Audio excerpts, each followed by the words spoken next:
धैर्य की माँ सीमा उसको जन्म देते ही चल बसी थी। धैर्य अब 4 साल का हो चुका था। वो माँ के बिना अपने आप को अकेला महसूस करने लगा, इसलिए सौरभ को दूसरी शादी करनी पड़ी।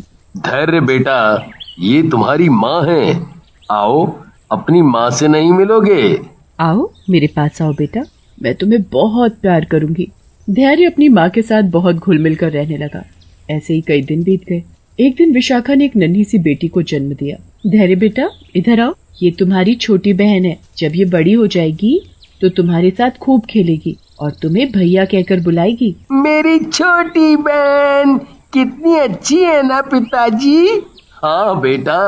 अभी तक सब सही चल रहा था। एक दिन विशाखा की माँ कमला उससे मिलने उसके घर आई। देख रही हूँ मैं, तू अपनी बेटी को छोड़ उस सौतेले लड़के से ज्यादा प्यार करती है। तुझे जरा भी अंदाजा है क्या? ये जो इतनी बड़ी जमीन जायदाद है वो सब तेरी बेटी को नहीं, इस सौतेले को मिलेगी। माँ, ये आप कैसी बातें कर रही हैं? पहली बात तो वो मेरा सौतेला बेटा नहीं, अपना बेटा है। और रही जायदाद की बात, वो किसी को भी मिले, है तो दोनों बच्चे मेरे ही। कितना समझाया पर इस लड़की को समझ में कुछ नहीं आता। अब जो करना है मुझे ही करना है। विशाखा बेटी, अब मैं इतनी दूर से आई हूँ तो सोच रही हूँ कि कुछ दिन रह कर ही जाऊँ। ये तो बहुत ही अच्छी बात है, मुझे भी तुम्हारे साथ रहने को मिल जाएगा। तभी वहाँ धैर्य भी आ जाता है। धैर्य बेटा, ये तुम्हारी नानी है, चलो नानी को नमस्ते करो। धैर्य नानी को नमस्ते करके अपनी बहन के साथ खेलने लगता है। विशाखा भी किचन में काम करने चली जाती है। यही अच्छा मौका है इसे सबक सिखाने का। इस लड़के को मैं कभी भी ये संपत्ति तो लेने नहीं दूंगी। ये सब मेरी बेटी का है और उसके बच्चे का। हाँ। कमला विशाखा की बेटी मान्या को चुपचाप चूटी भर लेती है तो वो जोर जोर से रोने लगती है। हाय रे, ये देखो क्या कर दिया इस छोटी सी बच्ची का, बेचारी के लाल पड़ गया। क्या हुआ माँ? मान्या इतना रो क्यों रही है? और इसे आखिर हुआ क्या? किस चीज के बारे में आप बोल रही हो? यही कि इस धैर्य ने मान्या को चूटी भरी। अरे ऐसा भी कोई खेल होता है क्या भला? इस लड़के को जरा अपनी बच्ची से दूर रख, मैं बताए दे रही हूँ तुझे। माँ, मैंने कुछ नहीं किया। धैर्य, वो छोटी बच्ची है, उसके साथ इस तरह नहीं खेलते। जाओ यहाँ से, अब इससे दूर रहना। धैर्य रोता हुआ वहाँ से चला जाता है। अगले दिन कमला चुपचाप मान्या को धैर्य की गोद में लिटा देती है और जोर जोर से चिल्लाने लगती है। विशाखा, विशाखा, ये देख यहाँ, जल्दी आओ। विशाखा दौड़ती हुई वहाँ आती है। क्या हुआ माँ, मुझे क्यों बुलाया? ये देखो तेरे इस बेटे ने क्या हरकत की, मान्या को गोद में उठाकर घूम रहा है। वो तो भगवान का शुक्र है जो मैंने देख लिया और वक्त पर आकर उसे पकड़ लिया, नहीं तो पता नहीं क्या होता। अभी ये खुद को तो संभाल नहीं सकता, इसे क्या संभालेगा? विशाखा को बहुत गुस्सा आता है और वो गुस्से में धैर्य को एक थप्पड़ मार देती है। फिर क्या था, कमला झूठ बोलकर रोज धैर्य को विशाखा के हाथों मरवाती। अब विशाखा धैर्य को जरा भी पसंद नहीं करती थी। विशाखा को तो मैंने उस लड़के से दूर कर दिया, अब बारी है दामाद जी की। अब मुझे दामाद जी को भी उस धैर्य से दूर करना होगा, इतना दूर कि वो इसकी सूरत देखना भी पसंद ना करे और उसे इस घर से कहीं दूर फेंकाए। अगले दिन जब सौरभ ऑफिस के लिए निकलने ही वाला होता है, तभी कमला जानबूझकर फर्श पर पानी गिराकर उस पर गिरने का नाटक करती है और नाम लगा देती है धैर्य पर। हाय रे, मर गई। अरे सासू माँ, ये सब क्या है? कैसे गिरी आप? दामाद जी, ये सब तुम्हारे इस बेटे का किया धरा है। इसने यहाँ जानबूझकर पानी डाला ताकि मैं यहाँ गिर जाऊं। बहुत शैतान है तुम्हारा ये बेटा। सौरभ धैर्य को खूब डांटता है। धैर्य रोता हुआ वहाँ से सीधा अपने कमरे में चला जाता है। धैर्य रो ही रहा होता है कि तभी उसके पीछे एक चुड़ैल आकर खड़ी हो जाती है। चुड़ैल धैर्य के सिर पर प्यार से हाथ फेरती है और बोलती है, बस इतने से ही घबरा गए? अभी तो तुम्हें पता नहीं किन किन और मुसीबतों को झेलना है बेटे। धैर्य चुड़ैल को देखकर बहुत डरने लगता है। डर से उसके मुंह से आवाज तक नहीं निकलती। डरो नहीं बेटा, मैं तुम्हें कुछ नहीं करूंगी। मैं बस तुम्हारी रक्षा करने आई हूँ उन लोगों से जो तुम्हें इतना कष्ट पहुँचाते हैं। अब तुम नहीं, वो लोग रोएंगे, बस तुम देखते जाओ। सुबह का समय था। सभी टेबल पर बैठकर नाश्ता कर रहे थे। सभी खाने में व्यस्त थे। तभी चुड़ैल टेबल के नीचे आ जाती है और कमला का पैर पकड़कर उसे कुर्सी से नीचे गिरा देती है। हाय रे, मर गई मैं। मुझे किसने गिराया, जरा बताओ। माँ, तुम कैसे गिरी? ध्यान से बैठा करो माँ। किसी ने मेरा पैर खींचकर मुझे नीचे गिराया था। जरूर इस धैर्य ने गिराया होगा। वो कैसे गिरा सकता है? वो तो कब से यहीं हमारे सामने बैठा है। माँ, तुम्हें ऐसे खाने की आदत नहीं है ना, इसलिए तुम शायद अपने आप ही गिर गई होगी।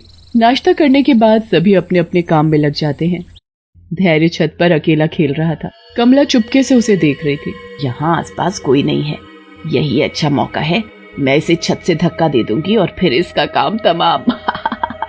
कमला चुपचाप धैर्य को छत से धक्का दे देती है, पर नीचे खड़ी चुड़ैल उसे अपनी गोद में पकड़ लेती है। धैर्य चुड़ैल से लिपट जाता है। मेरे बेटे को इसने धक्का देकर ठीक नहीं किया, अब इसे इसका अंजाम भुगतना पड़ेगा।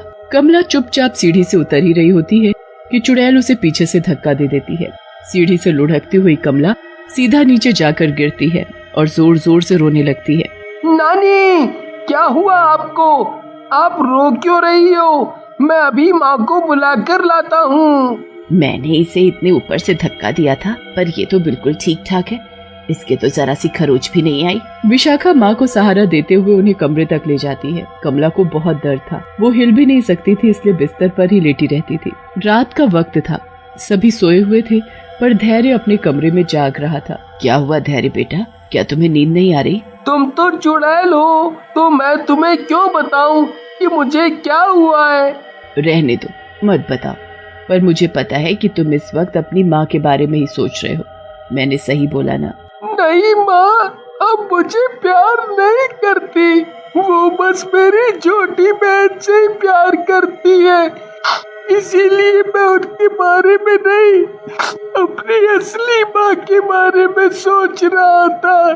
पर तुम्हें कैसे पता चला कि मैं अपनी माँ के बारे में सोच रहा हूँ?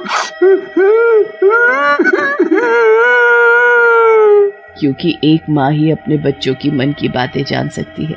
तभी चुड़ैल धैर्य को अपना रूप बदल कर दिखाती है।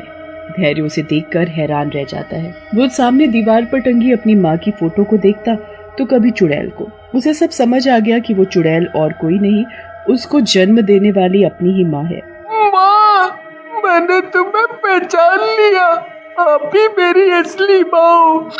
अब मैं आपको कहीं नहीं जाने दूंगा, मुझसे वादा करो माँ, मुझे छोड़कर आप नहीं जाओगी। मेरा बच्चा, मैं तो तुम्हारे आसपास ही थी, बस दिखाई नहीं दे रही थी। जब मुझे पता चला कि मेरा राजा बेटा बहुत दुखी है और वो मुझे बहुत याद कर रहा है, तो मुझसे रहा नहीं गया, इसलिए मैं आ गई अपने बेटे से मिलने के लिए। देखो, रात बहुत हो गई है, इसलिए आओ मेरी गोद में, मैं तुम्हें सुला दूं। धैर्य अपनी माँ के आंचल को कसकर पकड़कर सो जाता है। सुबह होते ही चुड़ैल गायब हो जाती है। जब धैर्य की आंख खुलती है तो वो अपनी माँ को इधर उधर ढूंढने लगता है। ढूंढते ढूंढते वो नानी के कमरे में पहुंच जाता है। धैर्य बेटा, तुम यहाँ आ ही गए हो, तो जरा वो पानी पकड़ा दो, मुझसे तो हिला भी नहीं जाता। ठीक है नानी। जैसे ही धैर्य कमला के नजदीक जाता है, कमला जानबूझकर अपने ऊपर पानी गिरा लेती है और शोर मचाने लगती है।